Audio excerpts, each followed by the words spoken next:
Explicando mais ou menos o que é o nosso projeto. Então, mais ou menos um ano, eu vou explicar o projeto assim, o testemunho é pessoal meu. Se você for perguntar para uma outra pessoa que participou do processo, ela vai contar a visão dela. Então, eu vou dizer como é que eu, pessoalmente, cheguei no projeto Galpão. Então, enquanto isso, vocês vão olhando as imagens aí, não olha para mim não, pode olhar as imagens aí para ir conhecendo como é que funciona mais ou menos o projeto. Então, mais ou menos no ano de 2015, um pouquinho antes, assim, eu comecei a ouvir umas mensagens na internet. Não sei quem faz isso aqui, né, de ouvir pastor na internet e tal. E eu comecei a ser muito impactado por algumas mensagens que eu ouvi e tal, e eu pensei, né, em me unir a pessoas que estivessem fazendo alguma coisa. E com esse pensamento, né, eu encontrei outras pessoas que tinham mais ou menos o mesmo propósito de abençoar a cidade que eu moro, né, que é Bauru. E a gente acabou ficando amigo, e daí dessa amizade e do Espírito de Deus agindo no meio do nosso meio, a gente sonhou esse lugar, né? Então nós não tínhamos assim muita coisa, nós tínhamos algumas coisas, né? Para dizer que não tinha muita coisa, mas eu tinha algumas coisas, algumas pessoas que já tinham experiência em trabalhar com a população de rua, outras que ainda não tinham e tal. E a gente foi conversando, eu pessoalmente comecei a ir para a rua sozinho, fazia uma marmita lá em casa, fazia umas 10 marmitas assim, levava para a rua. E aí a gente começou a perceber que a maior necessidade das pessoas de rua era tomar banho e ter um banheiro legal, né, para poder assim andar mais limpinho e tal. E aí a gente sonhou esse local que hoje é um galpão alugado, por isso chama o projeto Galpão, que nós construímos através da ajuda de muitas pessoas, é claro. Nós construímos banheiros e cozinha nesse galpão, e aí 4 noites por semana a gente abre o galpão a partir das 8 da noite, exceto aos sábados, que é às 5 da tarde. E as pessoas têm ali um lugar que elas podem tomar banho, colocar uma roupa limpa e jantar. Então, as roupas são doadas, né? A gente pega a roupa assim, mais roupa masculina, né? Que é sempre a maior necessidade, a maior parte da população de rua é masculina. E alimentação também, toda doada por grupos que vão lá fazer a comida, alguns já levam prontos. Nós temos muitas igrejas que praticamente a nossa agenda de alimentação se tiver faltando dia para o final do ano, 1 ou 2 assim, mas o pessoal leva lá, ali aquele fundinho ali é a nossa cozinha, né? E aí o pessoal tem a oportunidade de se alimentar, sempre antes da alimentação tem uma reflexão sobre a palavra de Deus, né? As maiores necessidades, né, do morador de rua, assim, são de conexão, né? Normalmente são pessoas que se desconectaram da família, que se desconectaram dos amigos, e por falta de conexões ou por más conexões, as pessoas vão se mantendo ali na rua e tal. Então, conforme o tempo foi passando, a gente foi descobrindo que o nosso trabalho era muito maior do que apenas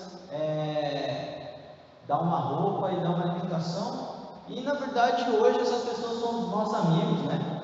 Hoje para mim, um dia frio é um dia muito difícil, porque eu sei que vai chegando a noite assim, eu sempre fico pensando se está todo mundo dormindo no lugar certo, se todo mundo tem cobertor. Não dá mais para dormir sossegado depois que você começa a incluir na sua vida pessoas que estão numa situação dessa, assim, né?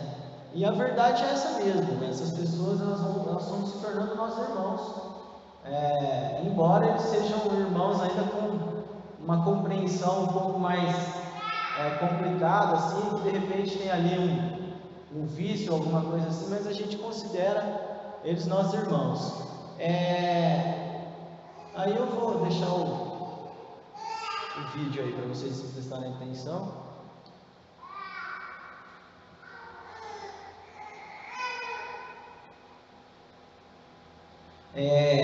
A cada 15 dias mais ou menos, nós fazemos um culto daí lá no galpão. Normalmente aí 2 vezes por mês, assim. Aí era dia de culto, ó, pode ver que o pessoal já está se ajeitando ali e tal. O culto foi um pedido dos moradores mesmo. porque na maioria das igrejas em que eles gostariam de ir, eles não conseguem, né?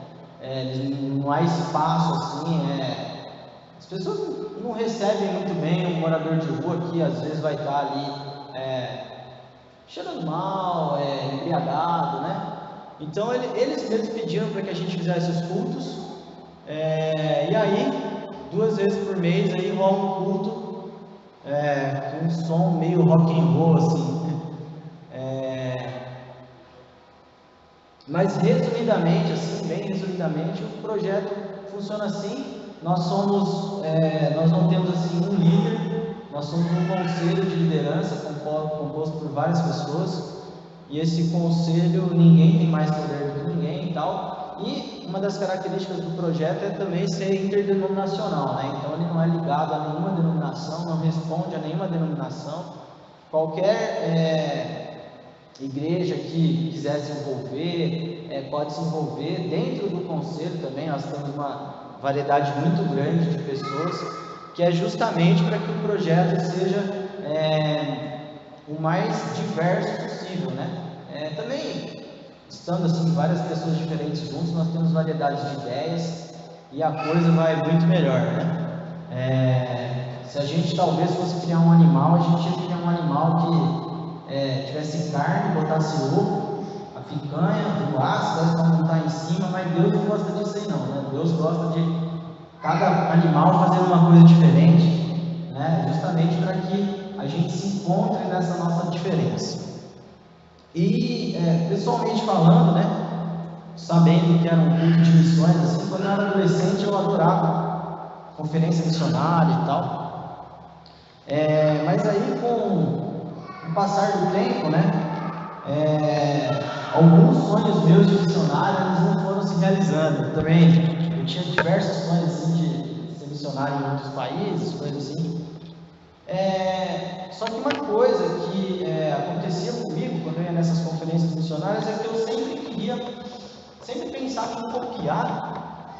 Pode parar o vídeo lá, por favor? Eu sempre pensava em copiar aquilo que aqueles missionários estavam fazendo. Mas a verdade é que a gente não tem que copiar o outro no que ele está fazendo. A gente tem que copiar o coração. A gente tem que copiar a motivação da pessoa. Então hoje, a mensagem que eu preparei, eu vim falar do meu coração. Eu vim falar de quem eu sou, de como eu cheguei aqui e do que Deus tem falado comigo nesses anos todos. Então, vamos ler lá em Marcos capítulo 16.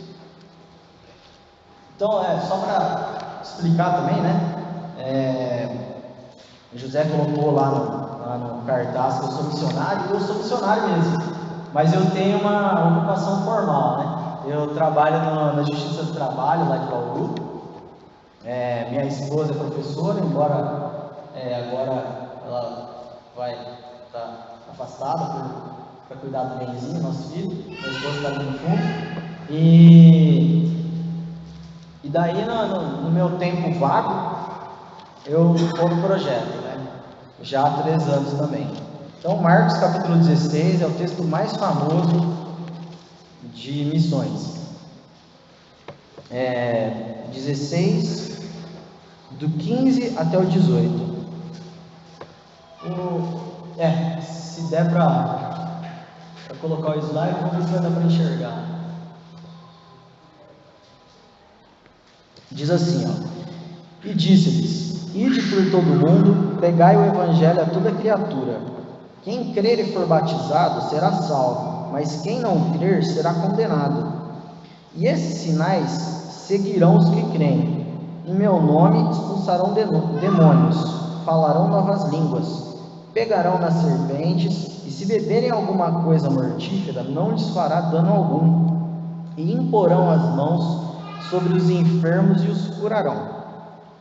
Então, esse texto, ele é aquele texto comumente conhecido como a Grande Comissão. Ele podia ser comumente conhecido como a Grande Missão, mas não é uma missão, é uma comissão. É uma comissão que é uma missão é uma missão da igreja com Deus. E qual que é a missão de Deus? Nós não temos uma missão pessoal nossa, e a igreja não tem uma missão pessoal. pessoal dela. Nós estamos inseridos na missão de Deus. E a missão de Deus é aquela missão que Ele deu para Ele mesmo lá em Gênesis, quando Ele disse assim, que Ele queria fazer um homem que lhe correspondesse, que fosse a sua imagem e semelhança. E esse homem que lhe correspondesse nunca foi Adão.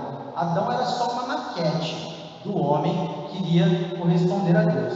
O homem, que é a imagem perfeita de Deus, a imagem de Deus invisível, a expressão exata de Deus, sempre foi Jesus. Sempre foi Jesus, nunca foi Adão. Adão era só uma maquete.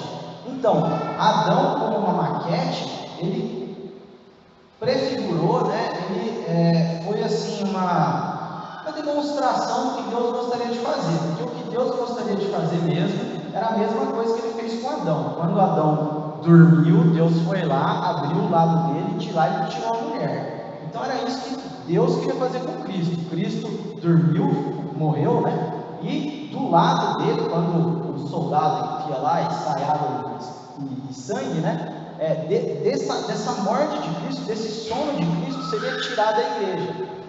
E essa sempre foi a grande missão de Deus, foi sempre fazer um homem que fosse sua imagem e semelhança, e a imagem e semelhança de Deus é Cristo e a igreja. Essa é a imagem e semelhança de Deus. Por quê? Porque Cristo é o cabeça e o corpo é a igreja. Então essa é a imagem perfeita de Deus, e sempre foi esse o plano. Então quando vai falar lá do menino Jesus, diz assim que o menino crescia em estatura e graça, diante de Deus e dos homens. Então, qual que é a missão da igreja enquanto corpo? Porque Cristo é o cabeça no sentido de ser a mente. Então, qual que é a missão da igreja enquanto corpo? É crescer em estatura e graça, como o menino Jesus crescia e se desenvolvia em estatura e graça. Crescer em estatura é muito fácil, é você aumentar em número. Então essa é uma das missões da igreja, que é aumentar em número. Uma parte da missão é sim aumentar em número, trazer mais pessoas, mas a outra parte é crescer em graça. Porque se Jesus, enquanto homem, não tivesse crescido em estatura e em graça, quando ele fosse um homem adulto, ele não poderia ser a correspondência de quem Deus é, porque um homem simplesmente grandão, que não corresponde em nada na questão graciosa, ele não pode ser imagem de Deus. Então é por isso que a igreja também, para ser imagem de Deus, precisa crescer em estatura e graça. E como é que a igreja faz isso? Crescer em estatura, é realmente pregando o evangelho, mas nós temos um crescimento em graça, que esse crescimento em graça vem através do quê? Através do conhecimento que nós temos de Deus. É assim que nós nos tornaremos a imagem e a semelhança de Deus, e a igreja vai corresponder e vai cumprir essa grande missão. Eu costumo dizer que existem 3 níveis de conhecimento. Então, o primeiro nível de conhecimento é o nível de conhecimento que eu tenho, por exemplo, como você chama? Luigi. Como? Luigi. Luigi. É o que eu tenho do Luigi. É Luigi mesmo? Tá. Eu estou vendo ele aqui. Então estou vendo que ele está de camisa cinza, está de calça preta, parece preto aqui, pode ser que eu seja bem daltônico. Mas o máximo que eu vou conhecer dele olhando aqui é a roupa que ele está vestindo, é o jeito que ele se movimenta. Se eu tivesse ficado observando ele no louvor, a maneira como ele canta, a maneira como ele anda, os passos que ele dá. Então, esse é um tipo de conhecimento muito raso, Só que tem muita gente que conhece a Deus nesse nível. Então, as pessoas sabem, por exemplo, não é muito difícil isso aí, se você sair pela rua, você vai saber, as pessoas da rua vão saber com muita facilidade os milagres que Jesus fez, as coisas até que Deus fez. Todo mundo sabe, por exemplo, que Deus abriu o mar vermelho, todo mundo sabe que Jesus andou sobre as águas, todo mundo sabe que Jesus curou um montão de gente. Saber que Jesus fez essas coisas e ter esse nível de conhecimento não é muito difícil, e não é esse nível de conhecimento que Deus espera de nós. O segundo nível de conhecimento é o que vocês estão tendo de mim agora. Eu estou falando com vocês estão ouvindo o que eu falo, e vocês estão aqui prestando atenção, ouvindo a minha voz. Esse nível de conhecimento também não é um conhecimento muito profundo, porque afinal de contas, se você assistir televisão de domingo, você vai ouvir o Faustão falando, você vai ouvir o Luciano Huck lá no sábado, e de repente você até conhece a voz do Faustão, conhece a voz do Luciano Huck, sabe até os bordões que eles costumam falar, mas isso não quer dizer que você conheça alguma dessas pessoas, mas você sabe tudo que eles falam, você não conhece o radialista. Então tem muita gente também que sabe todos os textos bíblicos de cor, diversos textos bíblicos, sabe dizer lá o Salmo 23, se for para a rua aí, se for lá no Projeto Galpão, qualquer morador de rua sabe o Salmo 23, qualquer pessoa do mundo, né, praticamente aqui no nosso mundo brasileiro, né, vai saber diversos textos bíblicos, mas isso também não é um nível de conhecimento muito profundo, porque existe um terceiro nível de conhecimento, que é esse nível de conhecimento que Deus espera de nós, que nós tenhamos, que é o nível de conhecimento de nós sabermos como Deus pensa, que aí demanda muito mais reflexão, muito mais meditação e muito mais andar com Deus. E eu estou falando isso por quê? Porque a gente lê um texto que, se a gente olhar para ele e a gente buscar apenas um dos dois níveis de conhecimento, esse texto vai ficar um pouco incompleto. Então, eu queria... Passa o próximo, deixa eu ver se é o próximo. Isso mesmo, olha lá. Então, esse texto, além da missão, ele fala de sinais. E os sinais são esses aí. Então, se eu olhar apressadamente para esse texto e para esses sinais, quando que esses sinais vão se aplicar à minha vida? O primeiro é só quando tiver um endemoniado perto de mim, não é verdade? O segundo é só no dia que eu for num outro país. O terceiro eu nem quero saber. Deus me livre contra a serpente. O quarto, então, onde é que eu vou beber veneno? A não ser Coca-Cola, né? Praticamente toda semana. E o quinto, de vez em quando, eu vou encontrar um doente.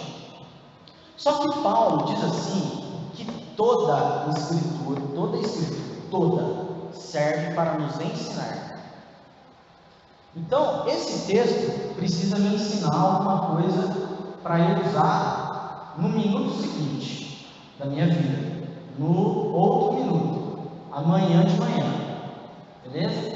Então, eu vou olhar um pouquinho mais atentamente e a gente vai tentar entender o que Jesus estava pensando quando ele falou isso aí, para a gente tentar extrair desse texto um tipo de conhecimento que vá um pouco mais fundo do que simplesmente eu achar que ele só se aplica quando tiver um encapetado na minha rua, beleza? Pode ficar nesse aí mesmo. O primeiro detalhe é a palavra sinais. Jesus ele fala assim, que existem determinados sinais que nos acompanharão. Aí, se você olha para esse texto só nessa perspectiva mais rasa, fica realmente difícil você olhar para a sua vida e achar que esses sinais estão te acompanhando, não é verdade? Parece que está acompanhando a vida de vocês, essas coisas aí. A minha vida, não sei, eu nunca tive a oportunidade, talvez nunca tive o desprazer de estar próximo da pessoa endemoniada. Mas assim, só que Jesus fala que esses sinais não acompanharão. E o que eram os sinais, né? Por que Jesus fala tanto de sinais? Por que os fariseus falam tanto de sinais? Existia uma lenda urbana lá entre os judeus que o Messias ele precisava cumprir alguns sinais, entendeu? Então eles tinham lá na cabeça deles, eu não lembro, eu acho que eram 3 sinais, alguma coisa parecida com curar um cego de nascença, expulsar um demônio mudo, e o terceiro sinal eu não lembro, mas eles tinham essa lenda, assim, não está na Bíblia, mas eles tinham essa lenda de que para o Messias dizer eu sou o Messias, ele tinha que dar esses sinais, tipo uma carteirada, assim, né? Então, eu falei isso aí só para dizer que os sinais que acompanham a igreja são sinais que nos identificarão. Nós podemos e devemos ser identificados por essas 5 coisas aqui. E quando eu explicar, vocês vão entender que é até bem fácil. O outro detalhe é esse em nome de Jesus. Em nome de Jesus. Com o tempo, né, conforme a gente foi lendo o texto bíblico apressadamente, a gente pensou nesse nome de Jesus assim, ó. Eu trabalho lá na empresa de Deus. Aí eu faço uma lista. Chego lá na mesa de Deus e falo assim, ó Deus, eu quero isso daqui. Aí Deus fala assim, negado, carimbo vermelho. Aí ele me devolve e fala assim, faltou você escrever em nome de Jesus embaixo. Eu digo, esquecidos. Aí eu vou lá, pego a minha lista que eu fiz, que eu elaborei, escrevo em nome de Jesus embaixo, entrego para ele, aí deu certo. Então a gente começou a achar, falar essa palavra em nome de Jesus, a gente achou que começou a pensar que essa palavra tinha poderes mágicos, essas 3 palavras. Que se eu falar em nome de Jesus, né, sei lá, você vai tropeçar amanhã em nome de Jesus. Aí, tipo, porque eu falei em nome de Jesus vai acontecer. Tem gente que pensa assim, a pessoa vai lá para fazer feijão. Aí ela põe lá o feijão, não tempera direito assim, fecha a panela do feijão, põe lá para cozinhar, esse feijão aqui vai dar certo em nome de Jesus. Aí os anjos têm que sair correndo lá, pegar cebola, cortar, fazer um tempero ali na hora para ver se o feijão dá certo, só porque a pessoa falou em nome de Jesus.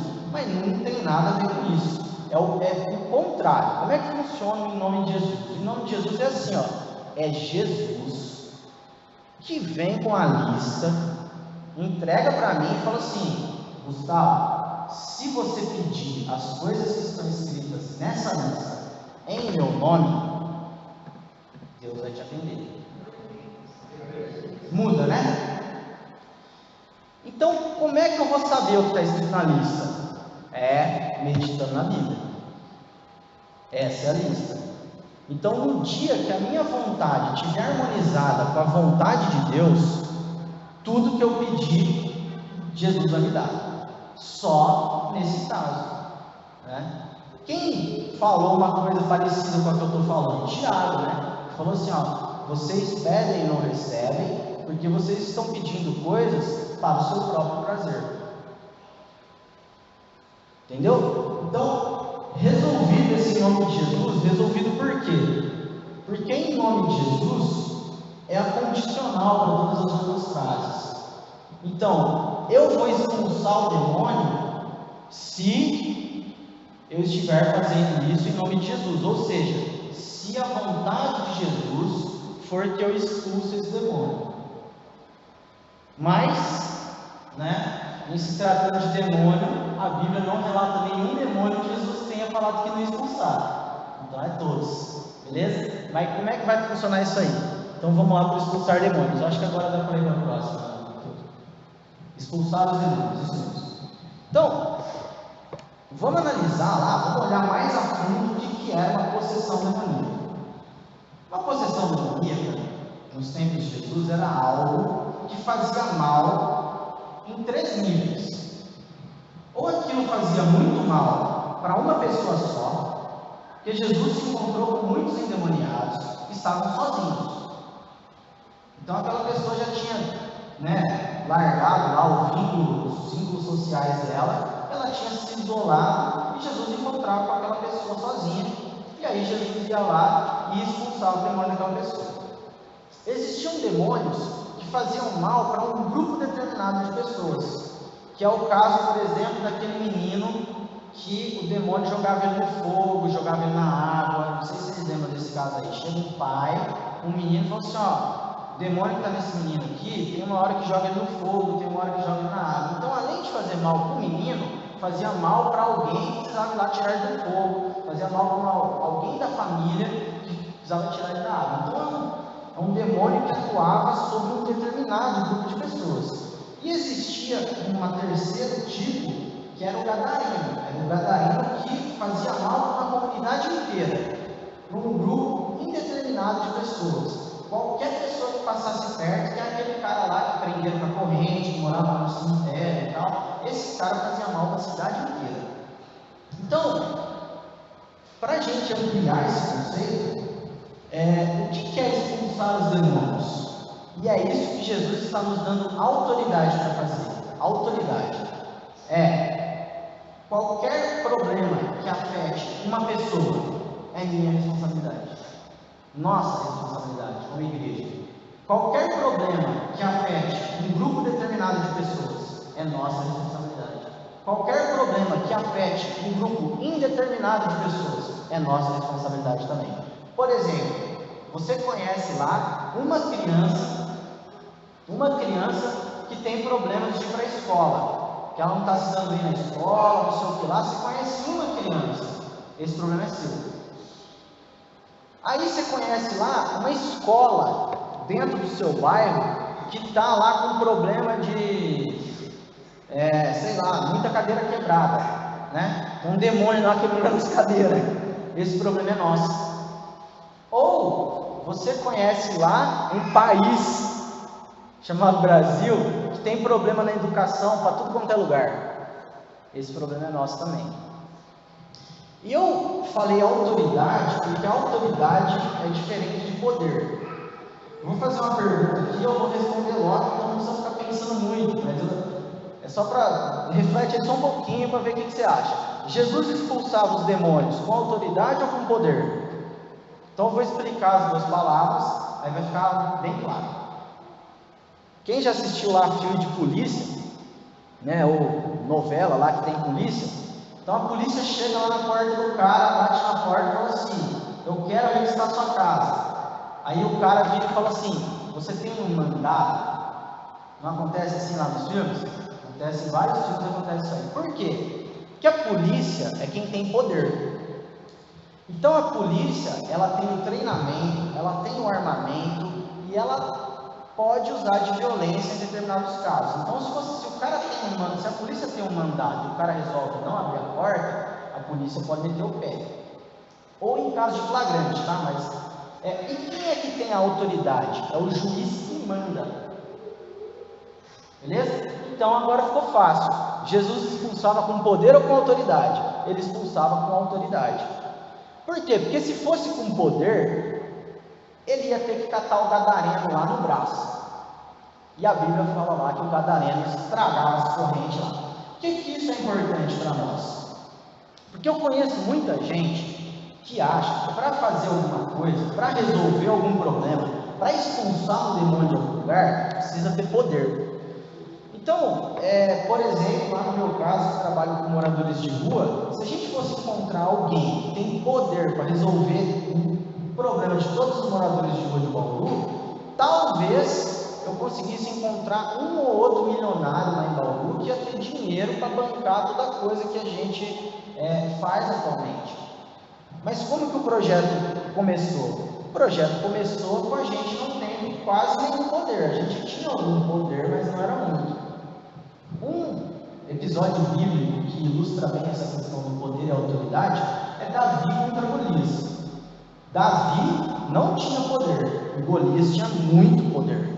Só que Davi entendeu uma coisa bem simples: Golias pode até ter autoridade, não pode até ter poder, mas a autoridade está comigo. Então o que Davi faz? Davi ele usa do poder que ele tinha no momento, que era uma pedra, 5 pedras e uma funda, era o poder que ele tinha ali na hora. Pegou aquele poder, girou, acertou a pedra no gigante. No momento em que o gigante caiu, Davi precisava de mais poder, não precisava? Que para matar uma pedrada não deu. Então no momento em que o gigante caiu, o poder que ele precisava ficou disponível, que era a espada do gigante. Então Davi foi lá, pegou a espada e matou. Então a gente às vezes está acostumado a achar que nós vamos resolver os problemas com poder, mas nós vamos resolver os problemas pela autoridade que Deus nos deu, não importa se a gente tem muito ou pouco poder no momento, porque na hora que a gente precisar de mais, o poder virá. Foi o que aconteceu, por exemplo, lá com o nosso projeto. A gente tinha algum poder, dá para dizer também que a gente não tinha nada, mas a gente tinha algum poder. A gente foi com pau contra o Golias lá, o poder que a gente tinha na hora, e no momento oportuno foram chegando coisas. Para vocês terem uma ideia do que eu estou falando, eu já fiz essa conta. Se a gente fosse pagar todo mundo que trabalha no galpão, hoje a gente teria um gasto de 80 mil reais. E aí o nosso caixa sobrevive com 2. Por quê? Porque o poder foi sendo acrescentado de diversos lugares. Se a gente fosse esperar para ter 80 mil para começar o nosso projeto, a gente não tinha começado era nunca. Entendeu? Então Jesus nos deu a autoridade para lutar contra esse demônio lá dos moradores de Bauru. E não é só uma questão de autoridade, é uma questão de responsabilidade. Davi também, quando vai lutar lá com Golias, tinha muita gente no exército de Israel que tinha muito mais poder do que Davi no momento, mas essas pessoas não tinham responsabilidade nenhuma.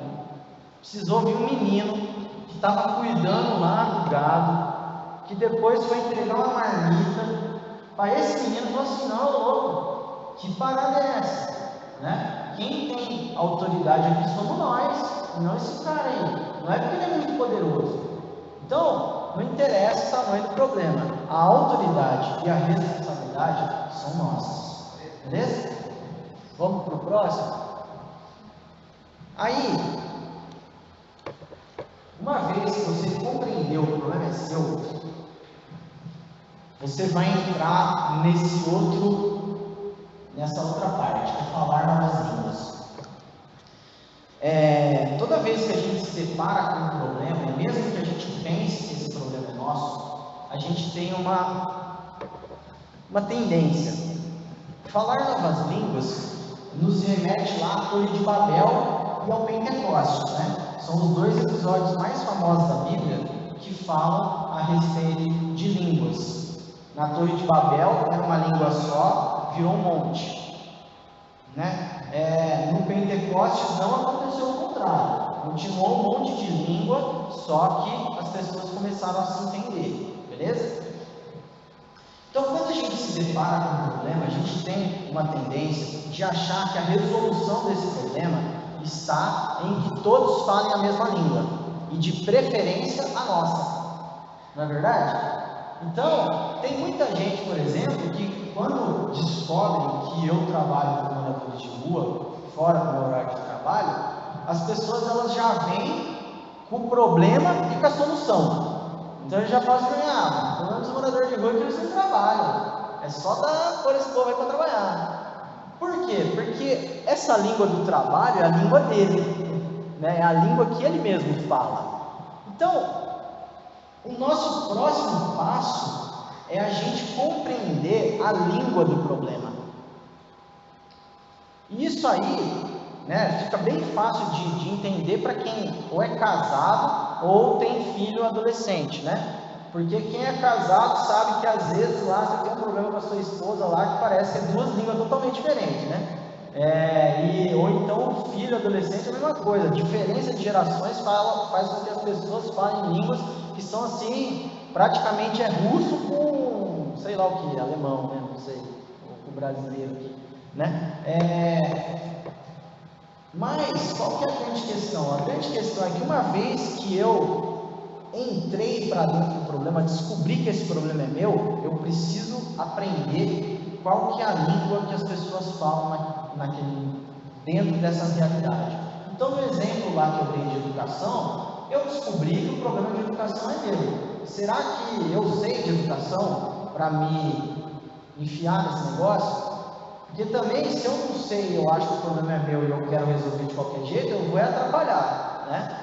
Então, pode acontecer muito isso, né? Às vezes você vai lá resolver um problema e você não está conseguindo falar a língua das pessoas, você vai até piorar o negócio, né? Então, eu entendo esse falar novas línguas como mergulhar para dentro daquele universo que você precisa enfrentar, seja, por exemplo, o universo do seu filho mais novo, seja o universo da sua mulher. Eu falei que lá no Pentecostes, o que aconteceu não foi que tudo voltou a ser uma língua só. Porque o que Deus quer dar para nós é a capacidade de compreensão.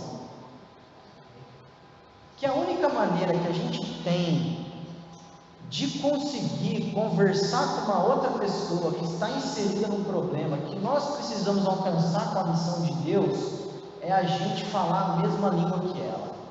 E para isso a gente precisa primeiro ouvir muito. Então, lá no galpão, por exemplo, eu estive na rua durante muitos meses, antes de perceber e de pensar que a necessidade maior era banho. Bauru é uma cidade, por exemplo, que tem muita gente entregando comida na rua, né? Então, assim, se a gente queria fazer alguma coisa que fosse a língua daquelas pessoas, a língua daquelas pessoas é que elas queriam tomar banho e não tinha onde. Essa era a língua. Beleza? Então aí vai envolver capacitação, porque de repente é um problema que você não domina, que você precisa estar disposto a aprender uma nova língua, e vai envolver essa compreensão, beleza? E aí nós chegamos no centro do problema. Eu já identifiquei que aquele problema é meu, e eu já sei falar a língua daquele problema. Agora é a hora de eu pegar na serpente. Jesus ele podia ter escolhido aqui qualquer animal difícil. Ele podia ter falado que nós vamos pôr a cabeça na boca do leão, ou do jacaré lá, aqueles caras que põem a cabeça do crocodilo assim que tem na internet. Jesus podia ter falado isso, que a gente ia colocar a cabeça lá no crocodilo, ou então que a gente ia segurar na barba do leão. Mas ele usou serpente. Por que eu acho que Jesus usou serpente? Porque a gente conversou com uma serpente, e isso acabou com a nossa vida, lá em Gênesis. Porque a serpente nos ensinou uma outra maneira de pensar. Quando Adão pecou, a primeira coisa que Deus perguntou para ele é: onde você está? A segunda é: quem te fez saber que você estava nu? E só depois que Deus pergunta assim: o que você fez? Então, o nosso problema maior foi que, quando Deus criou Adão, a Bíblia fala assim que Deus os abençoou e disse: frutifique, beleza? Essa foi a primeira palavra que Deus falou para um ser humano. A primeira palavra que entrou no ouvido de um homem foi frutifique, ou seja, dê frutos. Num contexto de um homem e uma mulher dando fruto, para que eles frutificassem, eles precisavam relacionar-se, não é? Eu não estou falando só de relação para gerar um filho, mas eu estou falando de relação, conversar, blá blá blá. Da onde nasce o pecado? O pecado nasce, em primeiro lugar, pelo descumprimento dessa primeira ordem. Porque ao invés de eles estarem se relacionando para então frutificar, Eva foi se relacionar com uma serpente, foi ouvir a voz de um animal. Era para eles estarem conversando entre eles, relacionando-se, e eles foram se relacionar com um animal. Eles foram ouvir a voz de um animal, né? E a serpente faz uma coisa muito sutil com Adão e com Eva. A ordem era assim: além dessa ordem de frutificar, que era a primeira, tinha mais outros dois verbos. Então era frutificar, encher e multiplicar, e o terceiro era dominar sobre a terra. Daí fala assim, tem um quarto verbo escondido nisso tudo. Daí Deus fala assim, enquanto vocês estiverem fazendo isso, né? Não fala enquanto, mas assim, se vocês tiverem fome nesse processo de frutificar, multiplicar e dominar, se vocês tiverem fome, pode comer do que tem aí. Então, comer entrava lá no final, não é verdade? O que a serpente fez com a gente? A serpente colocou comer como sendo o primeiro verbo da nossa vida. Então, no dia em que você comer, então você será igual a Deus. Era tudo ao contrário. Era assim, porque você é como eu, porque eu te criei a minha imagem e semelhança, você deve frutificar, encher a terra e dominar. A serpente inverte. Primeiro ela coloca Deus no fim de todas as coisas e coloca o nosso ventre no início. Olha o que isso fez com a nossa cabeça. Vê se toda pessoa que você conhece não é assim. A primeira coisa que a pessoa quer na vida é comer bem, seja qual for o tipo de comida. Seja comer bem um bom programa de televisão, seja comer bem um churrasco, um sofá bem confortável, né? Essa é a primeira coisa que a gente quer comer bem. E a gente ensina isso nos nossos filhos, né? A gente ensina os nossos filhos a comerem as melhores coisas. Aí a segunda coisa que uma pessoa quer é dominar. Então ela vai estudar, vai se qualificar, por quê? Porque quanto mais ela dominar as técnicas, mais comida ela vai poder ter para ela. Aí, como essa pessoa só pensa em comida, a terceira coisa que ela quer fazer é multiplicar. Mas multiplicar o quê? Os bens, né? Ela quer multiplicar a comida que ela está comendo, seja de qual natureza for. E no final, se der tempo, a pessoa tem filho. Não é assim que todo mundo pensa hoje? Primeiro eu vou fazer tudo e lá quando eu tiver 45 anos, se der tempo aí eu vou ter filho, né?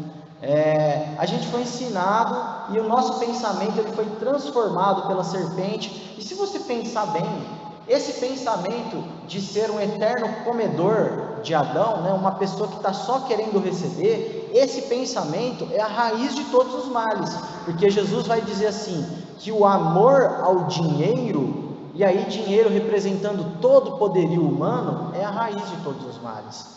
Então foi nisso que a serpente nos enganou. Então, é quase que uma fórmula, não importa o problema em que você pular dentro, no momento que você aprender a língua desse problema, você vai perceber que você vai se deparar com essa serpente aqui.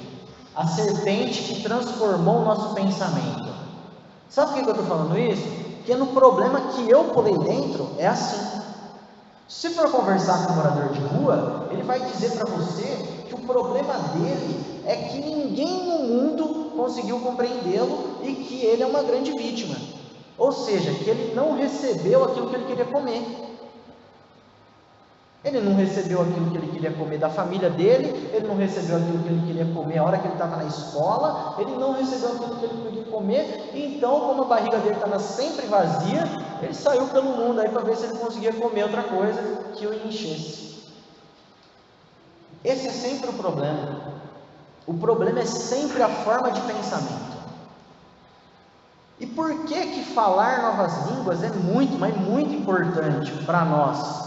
É porque lá no galpão, por exemplo, eu estou sempre falando disso aqui, de 1 milhão de maneiras diferentes, para ver se eu consigo convencer alguém. Por quê? Porque cada pessoa vai falar uma língua, né? Então, se você pensar também na Bíblia, a Bíblia ela opõe o tempo inteiro apenas dois pensamentos. É um contra o outro. É o pensamento Adão contra o pensamento Cristo, ou o pensamento Cristo contra o pensamento anticristo. Então, qual que é o pensamento Cristo? O pensamento Cristo, o José falou hoje, é o pensamento que eu me entrego pelos meus irmãos. Esse é o pensamento Cristo. Então, se eu quero pensar como Deus, eu tenho que o tempo inteiro me entregar pelos meus irmãos. E qual que é o pensamento anticristo? O pensamento anticristo é aquele que o diabo ficava falando o tempo inteiro para Jesus. Não se mate, se poupe. Essas pessoas não valem a pena, se poupe. É aquele pensamento lá que Pedro chega para Jesus e fala assim, nunca isso te acontecerá. Aí Jesus, identificando o pensamento anticristo na fala de Pedro, fala assim, sai para lá, Satanás. Então, toda vez que você, já estou dando spoiler, toda vez que você entrar para dentro do problema, você vai perceber que o problema é o pensamento. Então, por exemplo, vou dar um exemplo bem fácil para resolver, eu já matei com esse exemplo aqui. Qual que é o problema da educação no Brasil? O problema da educação no Brasil é que lá em cima tem um cara que quer comer mais do que todo mundo, e ao invés dele dar aquilo que ele recebeu para a educação, os impostos que ele recebeu para a educação, ele resolve comer. Por quê? Ele aprendeu isso com quem? Ele aprendeu isso com a serpente, que falou assim para ele que o dia que ele comesse a única coisa que ele não podia comer, ele ia ser igual a Deus. Então no final, o que essas pessoas estão sempre querendo? Ser igual a Deus. desse jeito que a serpente ensinou. Beleza? Aí vem o próximo, que é beber veneno. Beber veneno é para te dar segurança, não é para te proteger. Sabe por quê? Porque nesse processo que você vai entrar de resolver qualquer problema que seja, é inevitável praticamente. Você vai ter muitos desconfortos, vão ter muitas coisas que parecem que vão te matar. Você vai sentir o amargo do veneno, você vai sentir a dor no estômago. Mas aí Jesus fala assim, ó, pode ficar tranquilo. Vai ser ruim, vai ser duro, mas não vai te matar. Pode ir para cima, porque fui eu que mandei. Beleza? O próximo, tocar nos doentes e curá-los. Eu tinha pensado outra coisa, mas hoje à tarde eu falei, não é isso não. Enquanto eu estava meditando ainda nessas coisas, tem uma diferença. Nesse texto todo só aparecem dois personagens. Personagens aparecem dois, porque lá fala de um endemoniado. Aí depois novas línguas, não está falando de uma pessoa específica.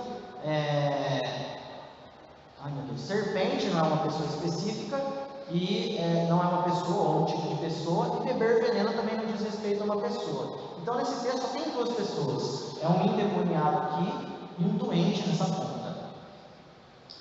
Então o endemoniado é uma pessoa que está sob o poder do pensamento da serpente e que ainda não foi liberta para conhecer a Cristo, que é o pensamento Cristo. Então, o endemoniado é essa pessoa. Só que o doente não. O doente é alguém que tem um problema, mas que não está sob o poder desse pensamento. Aí eu pensei nisso hoje à tarde. Quem que é esse doente? É alguém que ainda não consegue se levantar. Tem um pedaço aqui que fala, deixa eu ver. Ah não, é outra tradução que eu tinha, mas tudo bem. Mas o doente é alguém que está enfermo ali na cama, e ele ainda não consegue se levantar. Então, quem é esse doente? O doente são aquelas pessoas que estão entre nós e que ainda não conseguiram se levantar para resolver os problemas dos outros.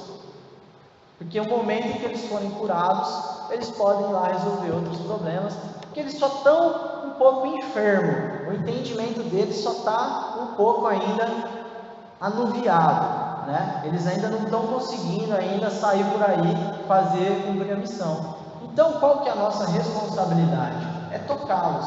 Eu falo assim, meus irmãos, vamos nessa?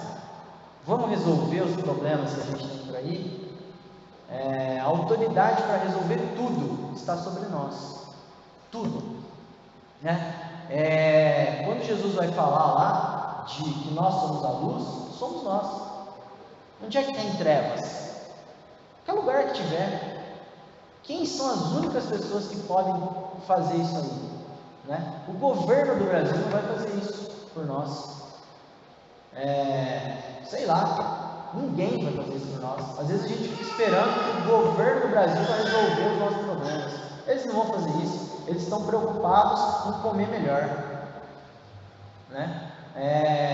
então somos nós, esse pequenino rebanho, para quem Jesus fala assim, não temas, pequenino rebanho, porque eu entreguei para vocês o meu reino, É interessante aí, esse jogo de palavras. Quando Paulo vai falar de reino e império, ele opõe duas realidades, o reino do Filho do seu amor e o império das trevas, Ele nos transportou do império das trevas e nos levou para o reino do Filho do seu amor. O que acontece? Império, a palavra império é de império que vem imposto, a mesma raiz de imperativo, Então, existe um reino, existe um império que domina sobre esse mundo, que foi imposto a nós. Só que o reino de Deus, ele vem de uma outra maneira, ele vem em amor, ele é um reino, é diferente, ele é um reino de filhos. Então, só tem uma maneira, não existe imposição de governo nenhum, ou de, sei lá, de autoridade carnal nenhuma, de principado nenhum do mundo que vai resolver esse problema por nós. Por quê? Porque o único problema do mundo só pode ser resolvido pelos filhos de Deus. Não interessa qual que é o tamanho do problema ou as pessoas que eles atingem. Fala a verdade, agora não dá para aplicar esse texto amanhã, na hora de acordar. Você viu um problema, ele é seu mesmo, não passa para o próximo, é nosso problema, e nós podemos resolver com a autoridade que Deus nos deu. Beleza? Eu trouxe mais uma música ainda, eu falei, nossa, meu Deus do céu, eu coloquei aqui para gravar quanto tempo